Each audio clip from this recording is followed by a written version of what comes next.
नमस्कार। चलिए आज हमारे मन की एक बहुत ही दिलचस्प और कह सकते हैं छुपी हुई दुनिया में चलते हैं। हम ये समझने की कोशिश करेंगे कि आखिर हमारा दिमाग ये सोच और तस्वीरें बनाता कैसे है। कभी ना कभी ये ख्याल तो आया ही होगा कि हमारे दिमाग में जो विचारों का ट्रैफिक जाम लगा रहता है, लगातार कुछ ना कुछ चलता रहता है, इसका सोर्स क्या है। ये विचार, चाहे वो अच्छे हों या बुरे, अचानक से आ कहाँ से जाते हैं? क्या इनका कोई स्विच होता है जिसे हम ऑन या ऑफ कर सकें? और इससे भी ज्यादा हैरान करने वाली बात तो ये है कि हम अपनी आंखें बंद करके भी किसी जगह, किसी इंसान या किसी भी चीज की एकदम साफ तस्वीर कैसे देख लेते हैं।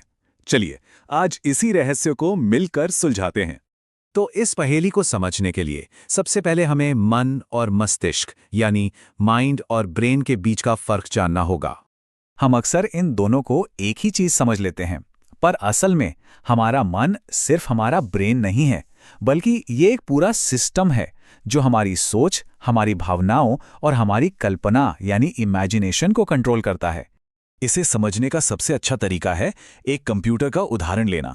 जो हमारा मस्तिष्क है यानी ब्रेन, जो खोपड़ी के अंदर एक फिजिकल ऑर्गन है, वो है हार्डवेयर, और हमारा मन वो है सॉफ्टवेयर, वो ऑपरेटिंग सिस्टम जो इस हार्डवेयर पर चलता है। सोचिए, जैसे कंप्यूटर का हार्डवेयर बिना सॉफ्टवेयर के कुछ नहीं कर सकता, ठीक वैसे ही हमारा ब्रेन भी मन के बिना काम नहीं कर सकता।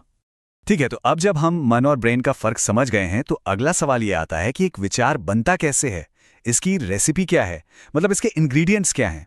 असल में इसके पीछे तीन मुख्य चीजें काम करती हैं: हमारे पुराने अनुभव, हमारी यादें और हमारे आसपास का अभी का माहौल। चलिए इसे एक उदाहरण से समझते हैं। मान लीजिए बचपन में कभी किसी कुत्ते ने डरा दिया था। वो एक पुरानी याद बनकर मन में कहीं बैठ गई। अब आज जब सड़क पर एक कुत्ता दिखाई देता है तो हमारा मन फौरन उस पुरानी याद को आज की स्थिति से जोड़ता है और बूम, पलक झपकते ही डर का एक विचार पैदा कर देता है। बस यही है विचार बनने की एक सिंपल सी प्रक्रिया। अब आते हैं दूसरे रहस्य पर कि हमारा मन बिना कुछ देखे तस्वीरें कैसे बना लेता है।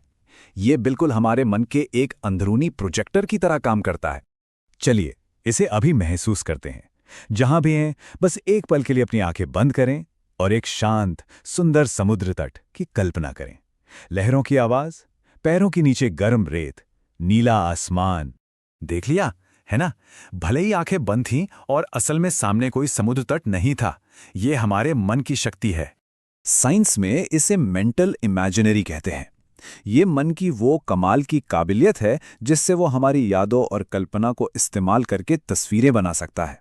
और दिलचस्प बात यह है कि ऐसा करते समय हमारा मन ब्रेन के उसी हिस्से को एक्टिवेट करता है, विजुअल कॉर्टेक्स, जिससे हम असल में कुछ देखते समय इस्तेमाल करते हैं।